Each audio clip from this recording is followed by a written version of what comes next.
Hey, hey, hey, it's Coach Dana. Yay! And it is morning devotional day. I am so excited to be here with you today.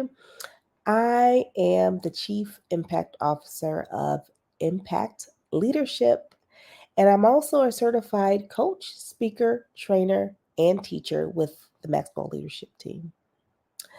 I am starting this morning devotional to inspire my friends, my neighbors, my community, my country, and the world.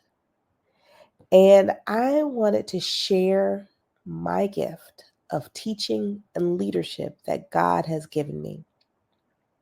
It's been so much going on in the world that when I woke up yesterday, I was given the idea that it was time to start a devotional group and to spread the love instead of hate and division. Over the last few months, I've observed and seen some hateful exchanges from many, no matter what religion, what background, what side of the aisle, or what age. And that's concerning to me.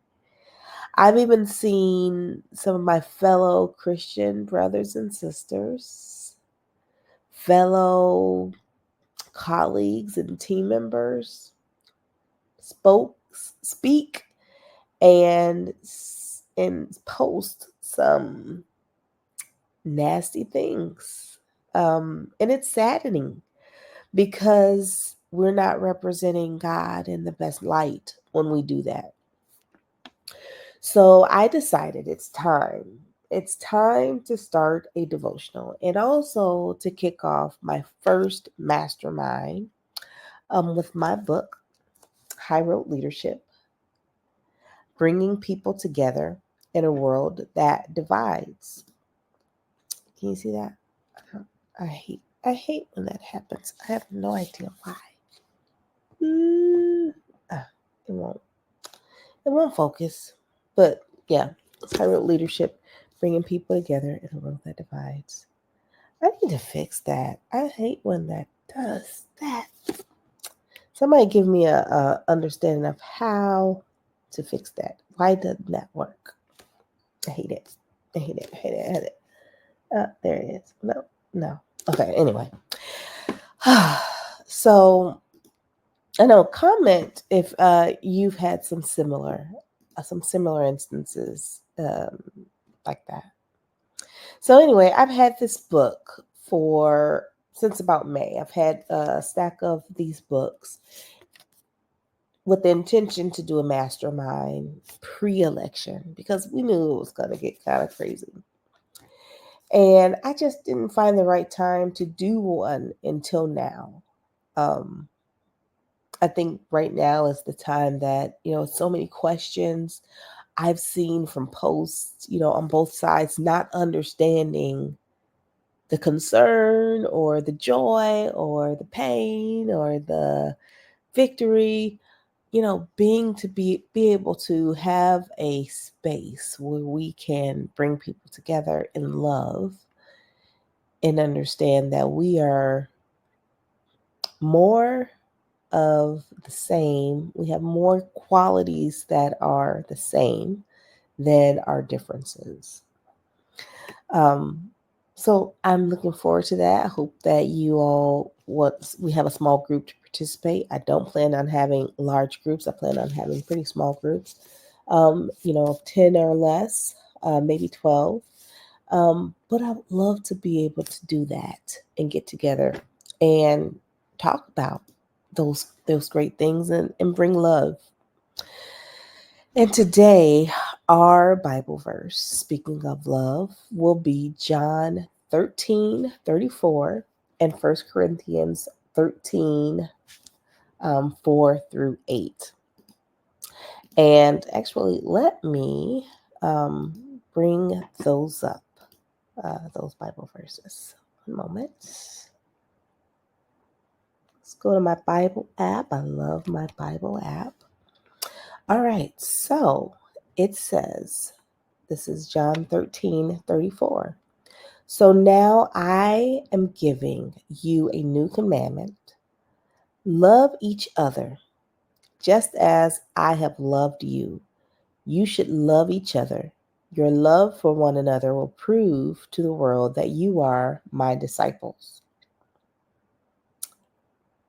So, the first one, love each other. And many will ask, okay, what does that mean? What does love mean? What does love look like? Because love does not look like the Facebook posts and mean, I guess words, uh, phrases, innuendo coming from people right now. So let's go to 1 Corinthians 13:4-8. And a lot of times we think of that as um the wedding verse, right? But I think we need to kind of look into that and understand that a little bit more, right? It's not just for weddings. It's great for weddings, but we need to look into that. So this is what love looks like. Love is patient and kind. Love is not jealous or boastful or proud or rude. It does not demand its own way. It is not irritable, and it keeps no record of being wronged. It does not rejoice about injustice, but rejoices whenever the truth wins out.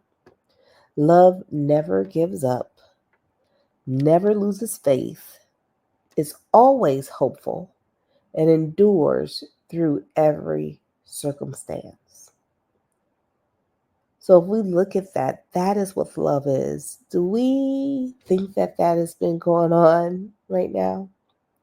Do we see love being patient and kind? When we look at our social media, when we look at the news, when we just go out to work, to church, are you seeing this in your everyday lives, at school? You know, and then it talks also about love never giving up, never losing faith. I've seen a lot of people just kind of in mourning um, about different things. They're losing faith, they're losing hope. Love doesn't do that. The other day, I got on Facebook and I spread love. The first thing I did was talk about love after the election. I talked about love because that is what it's about. That's what he said. He said, hey, my commandment is to love each other, right? So we need to see more of that. Next thing I'm going to talk about is so everything falls on leadership. So I'm one of 50,000 Maxwell leadership team members from 72 countries in the world. And I also partner with Maxwell Leadership Foundation, currently working with leaders and people in 6 nations to promote transformation in their countries. I've traveled so far to Panama twice on these transformation trips with Maxwell Leadership. John Maxwell being the head of Maxwell Leadership, amazing mentor and leader. Um, but they've been before to the Dominican Republic, Guatemala, Papua New Guinea, and other places to be the salt and light in the world. It's time to be the salt and light in our own country, helping to bring transformation with this mastermind, high road leadership, bringing people together in a world that divides. First, starting in my community, for me, I am going to be putting this mastermind together. In the US, people pick a side and turn against everyone else that's on the other side. It's like an us versus them Republican versus Democrat. People take a look at, they look at who looks like them, who acts like them, who votes like them, who thinks like them, who works like them versus everyone else. When someone wins, it's a bad win because it may not be a win for most people. That's how it's looked at. Now, let's dive into today's Bible verses. John 13:34 and 1 Corinthians 13:4-8. And it talks about love. I want to challenge us today as we observe, like I've been observing on social media and things of that nature. Observe what you see. Are you seeing love? What we can do is first, I love when John Maxwell says the first person that we need to lead is we need to lead ourselves. So I challenge you to lead yourself in making sure that you spread love and not, what did it say? It said, love is patient and kind. It's not jealous or boastful. So you're spreading patience and kindness and you're not spreading jealousy and boasting and being proud or rude, right? I also challenge us to continue on putting your head up high, loving each other, and continue to keep the faith in God, not in people, right? Also, continue to understand our wins, right? You win some, you lose some. And also, it says it's always hopeful and endures through every circumstance. Let's understand the hope that we have and endure through any circumstance that comes your way. Hopefully, you can take that challenge on. Put in the comments how you did, how you're doing to challenge yourself to speak love instead of rudeness, jealousy, meanness, hate. Until tomorrow, talk to you soon. Bye.